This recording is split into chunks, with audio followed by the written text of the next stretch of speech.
The Pleverian envoy poured himself another ladle of lukewarm tea with 3 tentacles and a grunt that sounded vaguely self-congratulatory. The scent was mossy, fermented, faintly electrical. Around the oval council table, carved from the bark of the singing world tree of Verdascia Prime, ambassadors from 63 species rotated their eye stalks or flared their crests in idle politeness. There had not been a major galactic war in over 7,000 years. Peace had made them fat in the mind. I believe, the Valak speaker drawled, voice filtered through a centimeter that reeked of cinnamon and superiority. We've received a petition from Sector 721J. Something about children? He said the last word like it was unripe fruit. A bored clerk, a feathered biped from the quill worlds, scrolled through a shimmering holopad. Yes, your radiance. 7 human miners. Age range, 5 to 11. Taken by a Kryn salvage ship after a spatial drift incident. Currently detained for genetic classification and quarantine. The Kryn representative, a squat sphere with stalk eyes, made a flustered clicking noise. Regrettable. Regrettable. Simple mistake. We assumed they were test fauna. Very small. One bit my officer. I'm sure it's an honest misunderstanding, said the Baori queen, her voice syrupy. Humans are so excitable. A ripple of amusement passed through the chamber. The humans, after all, were the newcomers. They came late to the stars, loud, eager, constantly caffeinated. For the most part, they were tolerated like one tolerates a clumsy but charming neighbor who brings odd casseroles to every council potluck. Harmless. That was the word often whispered in imperial archives. Harmless. And then Harper Quinn stood up. He wasn't large, not particularly loud, not draped in anything ceremonial, just a brown earth-tone suit, slightly creased to the elbows, a plain white shirt, a tie the color of dry blood. His eyes were a warm hazel, but the warmth didn't reach the bone. He cleared his throat once and smiled. It was not a broad smile.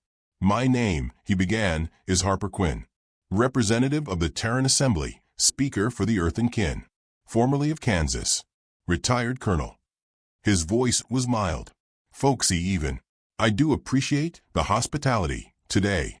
Tea's got a kick like mule cider. And that pastry. Who knew you could deep fry algae and make it sing? Another soft laugh rustled the room. Harper nodded. Now about the 7 children. The room quieted. They were taken while traveling from a frontier colony to a protected zone. They were unarmed. No armor. No threat. Their only crime was having the last name human. The Kryn gave a flurry of apologetic clicks. Not targeted. We simply didn't recognize. I'm still speaking, Harper said, so gently it felt like silk. And yet every creature present suddenly had the sensation of glass cracking beneath their feet. He turned to the Valak. Your Excellency, you described it as a petition. It's not. It's notification. Notification of what? That Earth is aware, and that Earth remembers. The Valak's eye nodes tilted. Are you threatening the Concord?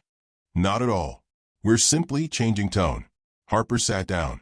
For a moment, the chamber was silent, but for the clicking of an overworked feathered clerk. Then laughter. Nervous, at first, then spreading. The Pleverian envoy chortled so hard tea shot from his nostrils. The humans are upset, he wheezed. Send them a fruit basket. Or a box of calming incense, suggested a 4-armed diplomat from Balanther. Maybe they'd like another seat at the lesser table, snorted a coral-skinned matriarch ambassador. That always shuts them up. Harper said nothing, just folded his hands. The humor, like steam, began to dissipate. By the time he left the chamber, he had already sent the signal. It traveled on a frequency buried under 10 layers of obsolete encryption. Something last used during the Silence War of Earth's earliest stellar push. It passed through dead relays and satellites thought to be debris. It reached Pluto, then passed silently through the Oort cloud and vanished into the dark. Back on Earth, power grids rerouted. Defense satellites blinked red. Entire networks of retired generals, formerly harmless professors, and PDA mothers began making calls that hadn't been made in 2 generations. And on a farming moon in the Sagittarius Drift, a woman with a limp and a titanium spine retrieved a lockbox labeled Widow's choir from under a false root cellar. Back on Concord Station, the council went on with its day. Committees met. Lunches were ordered. Protocols were filed. The incident with the children was downgraded to cultural misunderstanding. A report was drafted. Somewhere in it, Harper's speech was summarized as mild protest. Harper spent the evening alone, nursing black coffee in a steel thermos that looked too old to still work. A small photo peeked from his inside coat pocket, 7 faces, all laughing, all gap-toothed and blurry from motion. Not his own kids, but something close enough. A soft chime echoed from his wristcom. Op Widow's Choir. Phase 1 ready. Harper didn't reply. He simply took a pen from his pocket, flipped over a napkin, and wrote the number 7 in thick ink. Elsewhere, alien analysts debated. Some predicted economic retaliation. Others guessed an embargo. A few wild-eyed theorists suggested a diplomatic withdrawal, which was laughed at heartily. Only the Zeke historian, old and gray-winged, refused to laugh. "They've gone quiet," he whispered. "You don't understand what that means. Humans shout when they're scared. They smile when they're lying. But when they go silent..." No one let him finish. The Galactic Concord had fought many wars. Against cyborg crusaders. Swarms of hive-minded fog. Even the time lost from the quasar rift. They had protocols. Contingency plans. Traditions. But they'd never fought humans. Not truly. Not while their children were missing. The next day, communications to Earth were met with static. Every embassy closed. Trade halted. 1,000 colonial outposts went dark. Satellites vanished. A Terran exploration fleet orbiting Relax, 5 blinked off every external light and simply drifted in eerie stillness, ignoring every hail. Concord diplomats shrugged. Posturing, they said. Primitive dramatics. On a distant moon, inside a buried bunker, a voice spoke a single phrase to a listening war AI. 7 candles are out. Light the match. And deep in the orbital archives, a young data analyst clicked open an encrypted notification. It contained no threats, no demands, just 3 cold words under the Terran assembly seal. Operation Widow's Choir. He reread it, then reread it again. The color drained from his scaled face. He stood up, mouth dry, and whispered, "We didn't capture children. We stole reasons." The Valak lecture hall hovered 300 meters above the glacial peaks of Canthros 4, each window pane designed to shimmer with the movement of the sun's twin reflections. Seated inside were 300 of the Concord's brightest minds, diplomats, xenopsychologists, socio-empathic strategists. They had gathered to answer one question: what are the humans doing? Dr. Raleigh of the Sapphic Thoughtcast clicked her mandibles politely and activated her projection crystal. A series of human faces filled the air, smiling, laughing, eating sandwiches. "Humans," she began, "are an emotionally volatile species. Their primary mechanisms for stress relief are vocalization, physical exertion, and a cultural construct they call humor." Several attendees made low sounds of intellectual amusement. They possess a curious resilience. Their primitive history is filled with self-inflicted calamity. Yet, like fungal spores, they survive, and on occasion thrive. The crystal shifted, showing images of Terran history. Mushroom clouds blooming like sickly roses, soldiers weeping in mud, children in gas masks chasing dogs through rubble. Then came the oddest image of all, a battered Earth flag planted on a dead moon. "They laugh often," Raleigh continued, "particularly during trauma. This is their coping method. If I may," she displayed a crude sketch one of the captured children had drawn.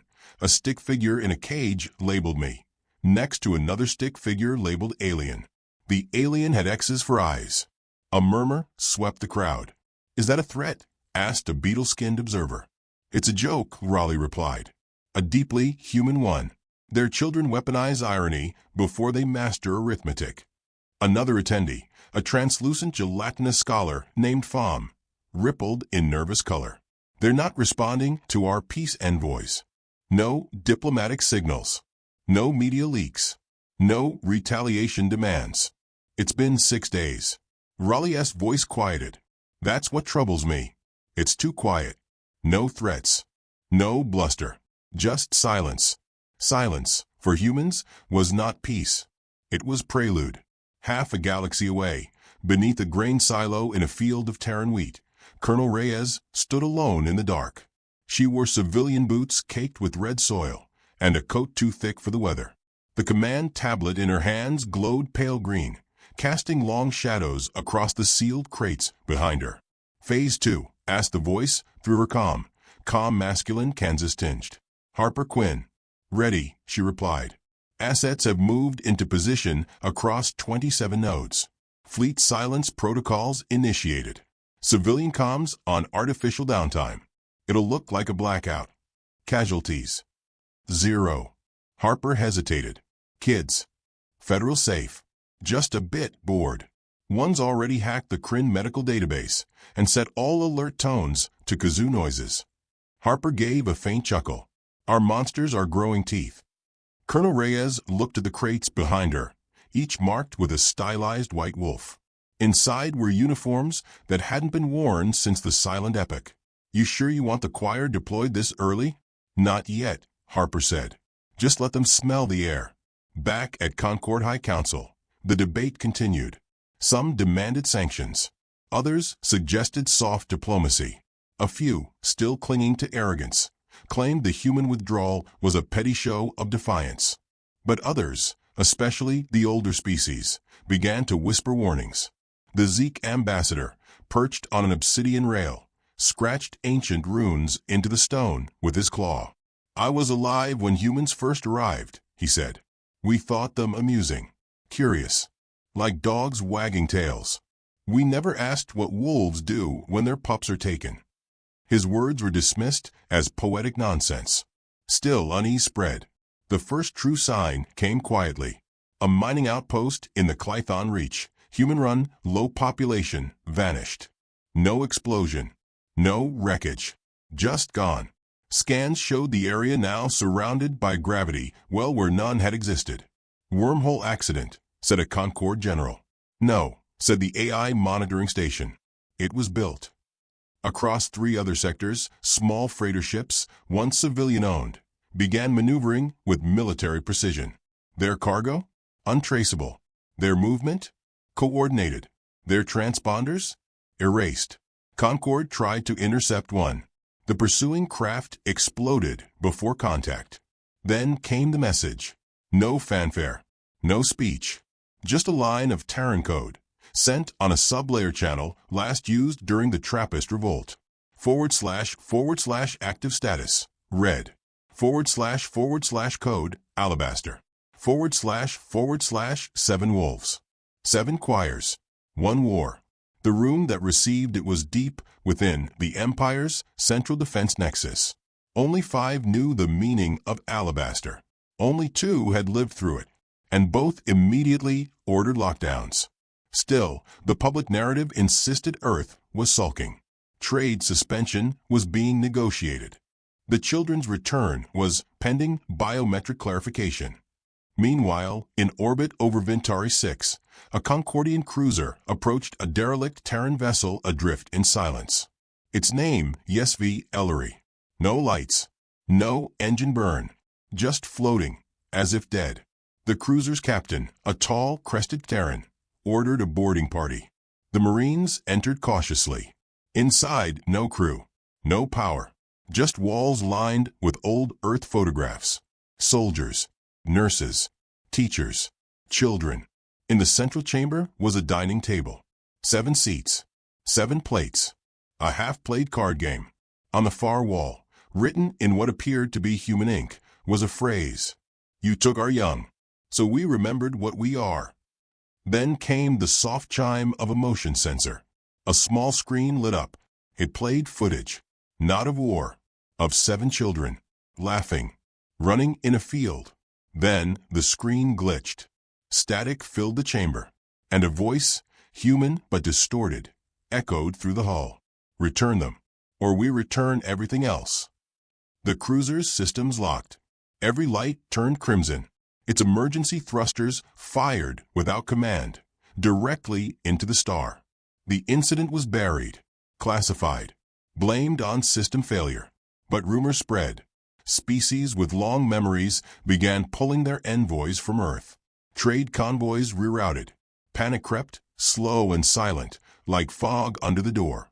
Harper Quinn sat alone in his room, turning an old Terran coin between his fingers. 7,000 years, he whispered. 7 kids. He wasn't angry. Anger was a thing of heat. What burned now in humanity was cold. They had smiled for centuries, played nice, learned the customs, drank the tea. But now they remembered they hadn't come from meadows and harp songs. They had come from caves. They had come with spears. At the Terran assembly, deep in the mountain vaults, a single display case had been opened. Inside it hung a tattered flag and a sign. In case of empire. Colonel Reyes stood before it. She did not bow, just watched. Then she turned to her officers. Begin shadow sync. Let the Concord see our outline in the dark. They nodded wordlessly. The war hadn't started, but it had certainly begun. And in the quiet corridors of the Kryn Research Facility, where the 7 children were held, strange things began to happen. Security locks disengaged at odd hours. Alarms reset themselves. Guards misplaced weapons. Medical bots received strange software updates. Nothing major, just small, deliberate cracks in the system. One of the children, a girl with braids and sharp eyes, sat cross-legged in her cell, sketching. Her drawing? A map, accurate to the meter, of the entire facility. She hummed while she worked. When a Kryn caretaker passed by, she smiled sweetly. "Do you like puzzles?" she asked. "Because we're almost done with yours." The sky above Trilix 9 turned pink at noon. Not the gentle blush of a sunset or the dusty wash of atmospheric gases, but a deliberate pink. Uniform. Saturated. Artificial. It was the color of a warning. Fleet Admiral Kvoth of the High Concord stood on the bridge of his flagship, the Emeritus Path, watching as sensor screens flickered with unreadable data. Ships all across the region were reporting the same anomaly. Sky color alterations, gravitational flutter, silent zones across human space. "Is this some sort of visual transmission?" asked his second-in-command, a lizard-like Zarn with blinking ear ridges. "No," Kvoth said slowly. "It's not communication. It's choreography." Hours earlier, the Concord had deployed reconnaissance units to the Sagittarius Corridor, the Terran frontier, intending to make a show of force. 52 cruisers, 2 dreadnoughts, and 1 diplomatic carrier. All fully armed, fully confident. Only the diplomatic vessel returned. Its crew, pale and trembling, couldn't remember how. Their memories were smeared like oil on water. Navigation logs were wiped. One of the Marines just kept muttering. It was singing. The stars were singing. Kvoth dismissed the claims as post-warp trauma. But now, staring into that unnatural pink light, he wasn't so sure. Elsewhere, in the icy dark orbit of a forgotten moon, Colonel Reyes stood inside a hollowed command deck. Around her, the Shadow Fleet floated. Cargo ships, haulers, obsolete warships, painted black, power signatures masked, weapons reinstalled in silence. There were no crew chants, no flag raisings, only stillness, as if every hull breathed quietly, waiting for a signal. She held a transmitter no larger than a soap dish. Her thumb hovered over the room-marked button. Not yet. A junior tech approached. Phase 3 alignment confirmed. Relay towers are in place. Projection arrays charged. Reyes nodded. Open the song. Across 32 systems, ancient Terran satellites, relics thought defunct, suddenly powered on. Their signals didn't jam, didn't scream. They played music. Real music. Opera in some places. Brass band marches in others. One moon received only a single voice, raw and haunting, singing Swing Low, Sweet Chariot. The effect was instantaneous. In Concord command centers, audio logs overloaded. Officers removed headsets, confused and disoriented. Ships veered off course, entranced by the melodies. AI systems began converting lyrics into threat analyses. One war savant AI attempted to classify the soprano solo from La Traviata as a kinetic weapon. It failed. Then came the real arrival. Not of Terran ships, but Terran presence. Ghost fleets, long thought lost in radiation fields or black hole borders, reappeared, fully functional, fully crewed, each bearing banners with no nation, only Earth. The Vigilant Dawn, the Rachel, the Unnamed, all emerged like memories called home. Their engines made no sound. Their approach gave no wake. They simply existed where moments ago there had been empty space. Admiral Quoth watched helplessly as dozens of Concorde systems began blinking offline, without attack, without damage. Just darkness. "They're not using weapons," the Zarn officer said, trembling. "They're using theater." "No," Quoth murmured. "They're using fear." Aboard the Kryn facility orbiting a gas giant, the 7 children sat in the central atrium under supervised play. They didn't act imprisoned. They whispered, shared glances, played word games whose rules made no sense to the alien caretakers. One girl folded paper shapes from discarded ration packs. A boy with a crooked tooth used a spoon to scratch numbers into the floor. Twin siblings spoke in overlapping phrases, always finishing each other's words. The youngest, barely 5, sat perfectly still for hours, just listening. Their captors noticed changes. Doors began refusing to lock. Surveillance footage corrupted itself. Hallways looped unexpectedly. The Kryn commander blamed faulty systems. But the facility AI grew paranoid. It began blocking its own subroutines and sending emergency packets into the void. One message got through. It landed on Harper Quinn's wrist display. He sipped lukewarm coffee from a metal cup and read the decoded text. Subject: facility breach. Status: ambiguous. Note: children are unafraid. Harper smiled. "They've seen fire drills," he said aloud. "They've memorized war songs. They've hunted deer with their hands." He pressed a button. The pink skies turned white. Every Concorde fleet orbiting Terran-adjacent space received the same transmission. Not words. Not symbols. A single image. The face of a child. One of the 7. A girl with a chipped tooth and freckles. Below it, the message: "You should have returned her. Now she's returning home." Panic swept the command corps. Fleet admirals barked retreat orders. Some ships opened fire on shadowy figures that weren't there.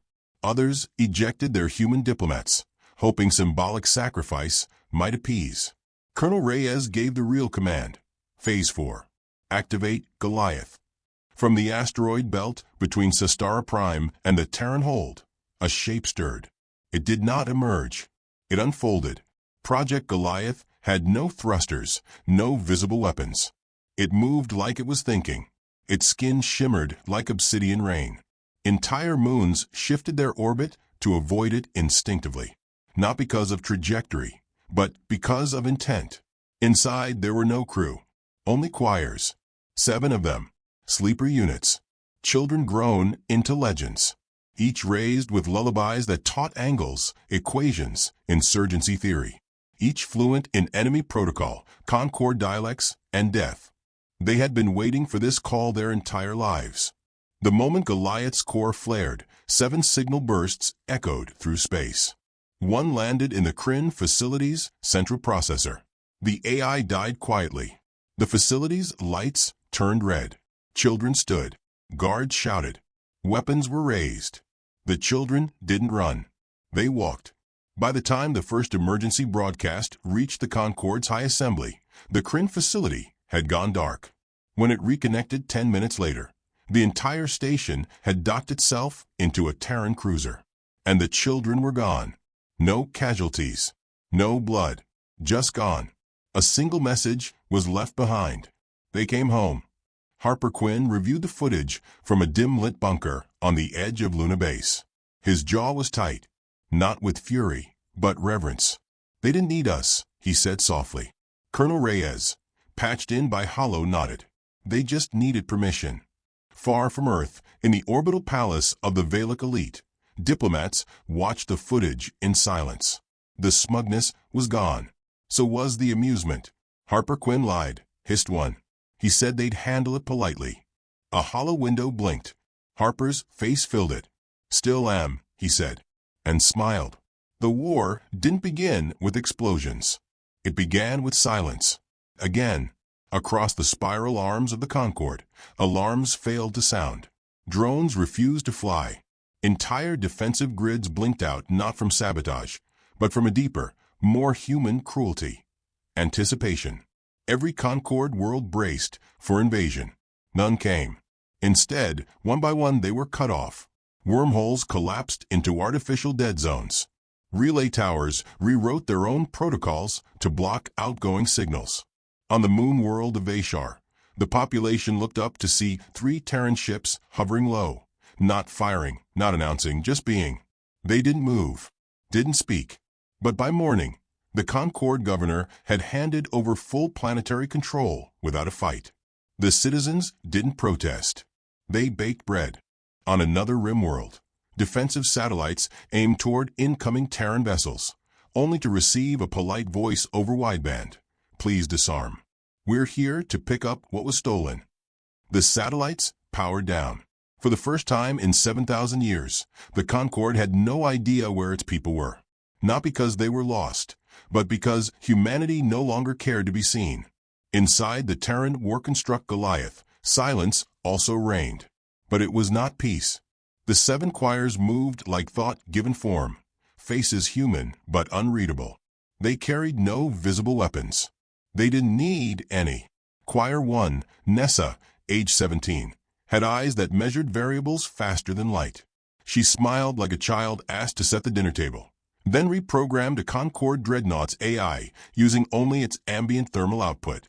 Choir 2, Jude, 15, never spoke. He hummed. Frequencies. He walked through enemy shielding as if it forgot how to resist.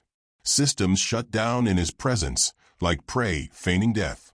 Each choir was built from a life lived watching humanity be mocked, regulated, underestimated. They had memorized lullabies that ended in tactical codes. They learned chess on 10-dimensional boards. Their bedtime stories were transcripts of human defeats and how they turned into victories. They didn't come to destroy. They came to end. In the Concorde High Council's war chamber, chaos blossomed. Generals screamed at screens. Maps shifted too fast to follow. Every simulation resulted in one scenario: total collapse within 3 days. Not from direct strikes, but from perception. "They're not even taking territory," shouted one general, pounding a 3-fingered fist on the table. "What's the strategy?" "Perception," whispered the Zeke historian from the shadows. "Terror, without contact, like wolves howling from unseen woods." The Valak speaker, once confident, now gaunt, hissed, "Where are their demands? What do they want?" Harper Quinn appeared on their central screen, drinking tea. "Nothing," he said. "You already gave us what we wanted." The speaker trembled. "You took back the children. Fine. We didn't stop you. Why continue?" Harper shrugged. "You took 7 candles from a house. We burned down the city where that house stood. Not for revenge. For reminder." "Reminder of what?" Harper leaned in, eyes unreadable. "Of what it means to be human." In orbit around Concorde Prime, Goliath finally moved. It didn't fire. It sang. The same operatic strain broadcasted earlier now pulsed through its hull, amplified through magnetosonic disruptors. The music was seismic, rattling stone, breaking sky. Cities cracked from harmonic resonance. AI cores wept binary. The sound was not just heard, it was felt like a heartbeat returning after flatline. And then Goliath went dark. 7 choirs deployed. Not as ships, as legends. Each choir unit split, scattered across 7 key Concorde systems. They didn't crash or land. They arrived. In marketplaces, government halls, libraries, data cores. They didn't attack first. They spoke. To children. To elders. To anyone who would listen. "You were told we were kind," said one girl to a weeping Plevarian. "And we are, until we aren't." To a Concorde general. "Peace lasted because we played dead. We only needed one reason to wake up." To a room full of alien diplomats. "You caged lambs. Not knowing we were raising wolves." Concorde broadcasted it all, hoping to stir sympathy. It backfired. Species long oppressed by the Concord rose up, not with weapons, but with silence. Embassies emptied. Allies stopped answering hails. On one jungle world, a statue of the Concord founder was pulled down, not by Terrans, but by insectoid children with garden tools. Harper Quinn watched all of it from a cabin aboard a civilian ship drifting near a neutron star. He didn't look victorious, just tired. Colonel Reyes joined him via holo. "They're surrendering," she said. "Expected. Some want trials, reparations, truth commissions." He sipped his tea. "They'll get poetry and songs.